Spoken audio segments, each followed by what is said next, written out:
안녕하세요. 전화투자자 주덕입니다. 오늘 오랜만에 차트 분석 영상을 한번 만들어 볼까 합니다. 거래량에 관련된 주제로 하려고 하는데, 제 강의나 제 영상들을 꾸준하게 보신 분들은 아시겠지만 저는 보조지표를 잘 보지 않죠. 딱 보는 게 주지표 3개랑 재료의 색이죠. 그리고 투자 심리 정도, 이렇게 정도 체크를 한다고 말씀을 드렸습니다. 오늘은 그 중에서도 주지표 3개 중에서 거래량에 대해서 한 10분 만에 딱 공부를 하는 그런 시간을 가져보도록 할게요. 거래량, 여러분들이 많이 아시는 이런 거래량을 의미하죠.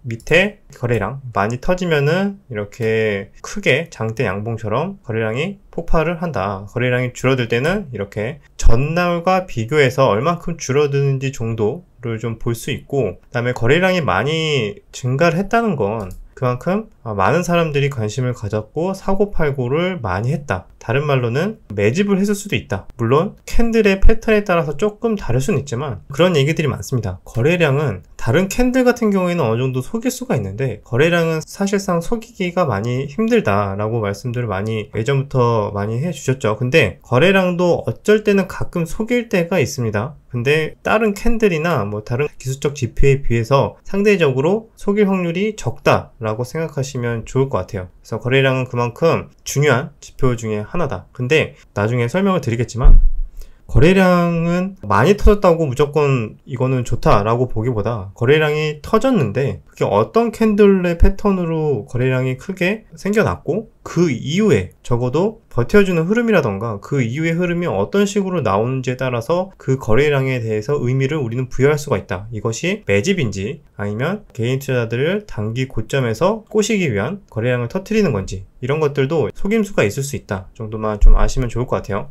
차트를 한 3가지 정도만 보면서 공부를 한번 해보도록 하겠습니다. 자, 일단은 이 차트는 비트컴퓨터 차트인데, 거래량이 크게 터졌다. 이렇게 거래량이 크게 터지면서 이런 장대 양봉이 나왔습니다. 그리고 나서 우리는 거래량이 많이 터졌다고 하면은 그만큼 좋다라고도 많이 보시는 분도 있는데, 저는 거래량이 이렇게 많이 터지면서 장대 양봉을 만들어준다면 일단 관심 종목에 등록을 하고 좀 지켜봅니다. 그래서 바로 내가 원하는 패턴이 나오면 매매할 수도 있지만, 그게 아니라면은 약간 며칠 지켜보게 되면은, 이날 갭이 8% 떴죠. 근데 이때 당연히 갭 뜰 때 매매하기는 굉장히 위험할 수 있습니다. 그리고 나서 그 이후의 흐름을 봤는데 종가가 이렇게 빠졌어요. 그럼 여기까지만 봤을 때도 그렇게까지 매매를 해야 될까? 말아야 될까? 이런 거에 대해서는 좀 잘 모르겠다 정도로 생각할 수 있습니다. 왜냐면은 이때 터진 거래량이 그 이후의 패턴에 대해서 어떻게 크게 빠지지 않고 잘 버텨주는지, 얼마나 거래량이 감소하는지에 대해서 추가적으로 체크를 한다면 좀 요런 눌림목 반등을 좀 먹을 수 있는 확률이 높아진다고 보면 되는데, 그 구간을 그럼 어떻게 보느냐. 물론 항상 이런 패턴으로 움직이는 건 아닙니다. 근데 거래량이 이렇게 터지고 나서 그 이후에 3일 동안의 한번 흐름을 볼까요? 거래량이 굉장히 감소했죠. 특히 마지막 날 이때 크게 감소를 했는데, 이때는 밑꼬리도 생겼어요. 밑꼬리. 저가 부근에서 어느 정도 매수세도 조금 들어왔다. 근데 거래량은 엄청나게 감소를 했죠. 이때 터진 거래량이 약 1000만 주인데 이때는 100만 주도 안 터졌어요. 60만 주 정도 거래가 됐습니다. 그래서 말하는 지금 영상을 찍는 도중에 갑자기 쇼팅이 나오고 있네요.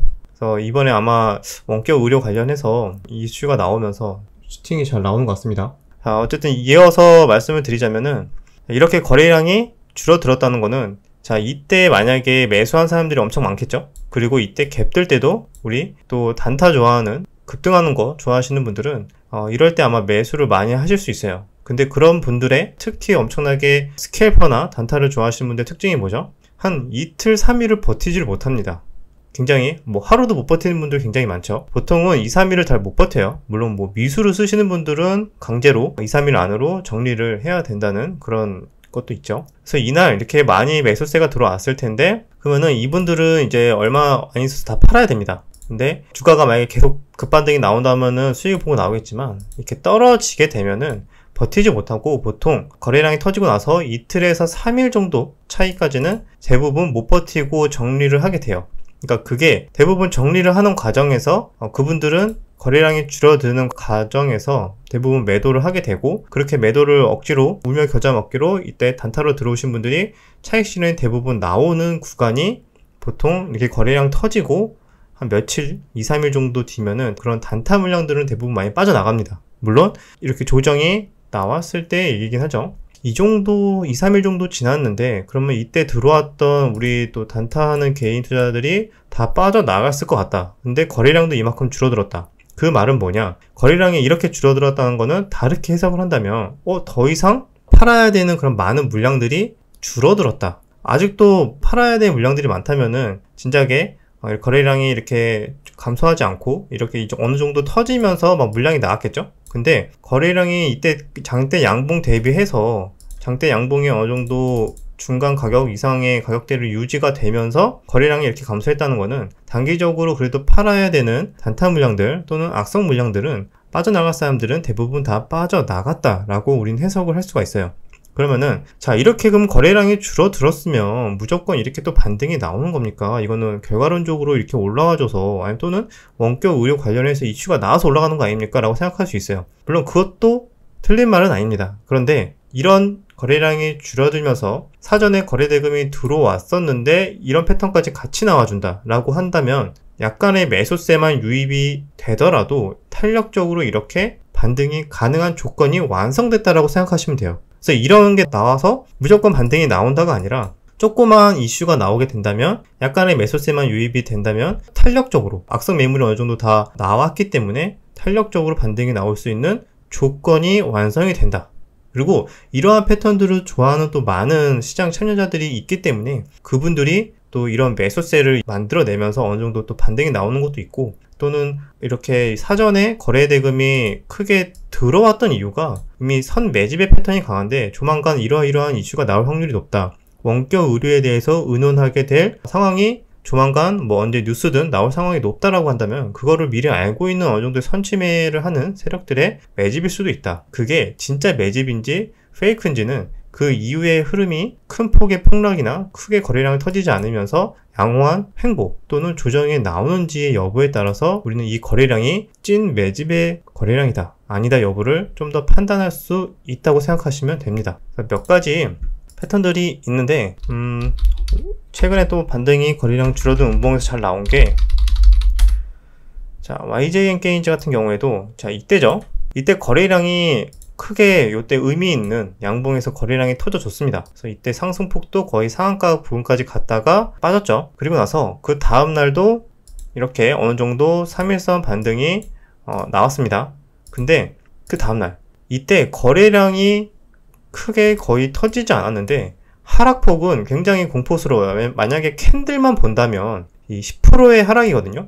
10%의 하락만 본다면 굉장히 사람들이 좀 무서워할 수 있습니다. 그죠? 근데 거래량을 한번 봐보세요. 거래량은 이때 대비해서 이때는 거래량이 약 8천만 주였는데 이때는 1천만 주 정도 거래가 됐습니다. 이렇게 크게 조정이 나온 상태에서 거래량은 확 줄어들었다. 그러면 팔 사람들은 어느 정도 팔았는데 이 거래량이 만약에 정말로 제대로 물량이 나오면서 만약에 팔았다면은 거래량이 굉장히 상대적으로 많이 터지면서 하락을 했을 거예요. 근데 이 정도 하락을 했는데 거래량이 이렇게 없다. 그러면 상대적으로 반대로 생각한다면 뭘까요? 이 거래량보다 비슷하게 또는 조금만 높게 거래량이 터져준다면 오히려 이 음봉을 잡아먹는 양봉도 가능하겠구나 라고 예상을 할 수 있겠죠. 항상 또 그런 건 아니니까 우리는 그냥 지지대를 어느 정도 노려보는 정고점이라던가 아니면 장중에 보면서 대응을 한다던가 이런 식의 시나리오를 세울 수가 있고 그래서 이렇게 그 다음날 물론 11선의 반등이 나온 케이스지만 상대적으로 자 보시면 이때 거래량보다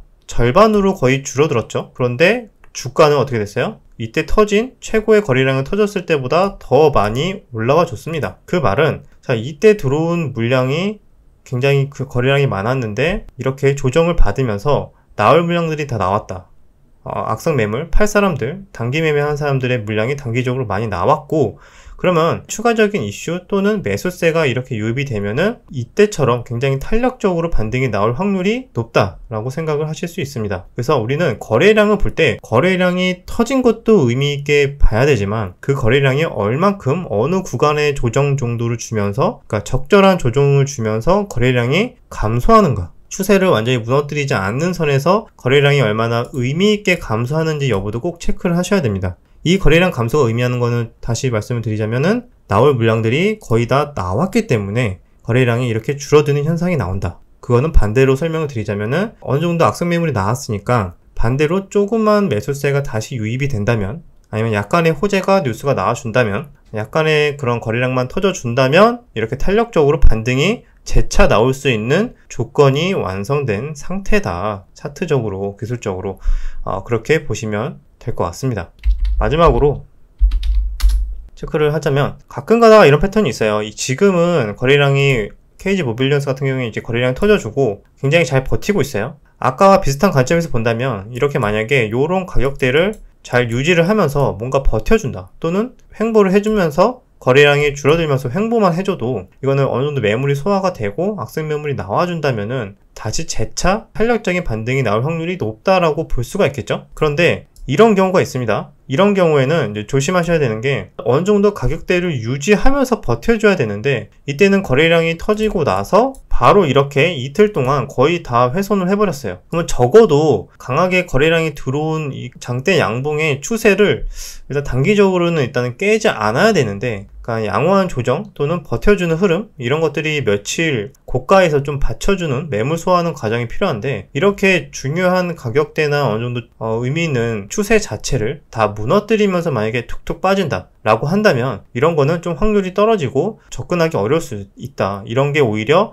거래량이 크게 터졌지만 어떻게 보면 이게 약간의 속임수의 거래량, 자전거래를 터뜨려서 약간의 개인 투자자들을 꼬시는 그런 식의 패턴이 나올 수도 있으니까, 그 이후에 거래량이 터지고 나서 비교적 이렇게 잘 버티는 그런 흐름들이 유지가 되는지 체크를 한 이후에 공략을 하셔도 한 번에 다시 무너뜨리는 이런 함정에 빠지지 않고 좀 더 리스크 관리를 할 수 있지 않을까 생각을 합니다. 이것도 이렇게 지금 거래량이 터져줬지만 이슈도 뭐 나쁘지 않죠. 일단은 이렇게 거래량이 터져줬는데 여기에서 어느 정도 며칠만 또는 하루 이틀이라도 조정을 좀 받아준다면 추가적으로 좀 반등이 또 나올 만한 조건이 또 생길 수도 있지 않을까 라면서 일단 지켜보고 있고, 그래서 여러분들도 이렇게 거래량이 일단은 뻥 터진다. 그럼 뻥 터지면은 관심 종목에 등록을 하고 어떤 재료인지 어떤 이슈인지 보고, 그리고 나서 며칠 동안 하루 이틀 잘 버텨주는지, 조정이 나오더라도 추세는 깨지 않으면서 거래량도 확 줄이면서 그런 식의 패턴들이 나오는지, 그런 것들이 아마 여러 종목들, 많은 주도주에서, 많은 테마군들에서 계속 반복되는 패턴입니다. 그래서 이런 것들도 항상 맹신해서는 안 되지만 굉장히 내가 원래 좋게 보고 있고 재료가 강력한 종목에 한해서는 이런 패턴이 만약에 나와줬다, 거래량이 굉장히 감소하고 단타 물량이 어느 정도 지쳐서 빠져나갈 사람들은 다 빠져나간 것 같다 라고 생각을 한다면 다시 재차 강한 반등이 나올 확률이 높으니까 한번 타점을 노려보면 어떨까. 눌림목 접근의 가장 기본적인 접근 방법이죠. 그래서 거래량이 이만큼 좀 중요합니다. 그래서 거래량도 같이 보는 연습인데, 당연히 차트를 분석을 한다는 게 정말 거래량 하나만 볼 수는 없는 거고 여러 가지 봐야 되는데, 오늘은 그 중에서 거래량에 대해서 간단하게 알아봤습니다.